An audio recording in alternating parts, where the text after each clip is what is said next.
Thomas Edison को कौन नहीं जानता। अपने बचपन में बुखार की वजह से वो कुव्वते गोयाई से महरूम हो गए थे। जब वो छोटे थे तो एक दिन स्कूल से वापस आए और एक लिफाफा अपनी वालदा को दिया कि उस्ताद ने दिया है, कहे अपनी माँ को दे दो। माँ ने खोलकर पढ़ा तो उसकी आंखों में आंसू आ गए। फिर उसने उसे ऊंची आवाज में पढ़ना शुरू किया, तुम्हारा बेटा एक जीनियस है और ये स्कूल इसके लिए बहुत छोटा है। यहाँ इतने अच्छे उस्ताद नहीं हैं कि इसे पढ़ा सकें, इसलिए आप इसको घर पर ही पढ़ाएं।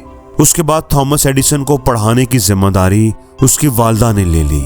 सालों बाद जब थॉमस एडिसन एक साइंसदान के तौर पर मशहूर हो गए, उस वक्त उनकी वालदा वफात पा चुकी थी।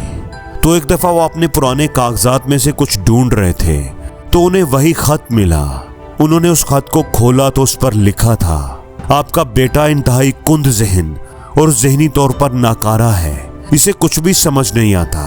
अब हम इसे मजीद स्कूल में नहीं रख सकते, हम इसे स्कूल से निकाल रहे हैं। उसी दिन थॉमस एडिसन ने अपनी डायरी में लिखा, थॉमस एडिसन एक ज़हनी तौर पर नाकारा बच्चा था, पर एक अजीम माँ ने उसे सदी का सबसे बड़ा साइंसदान बना दिया। ये सच है कि माएँ नस्लें संवार देती हैं।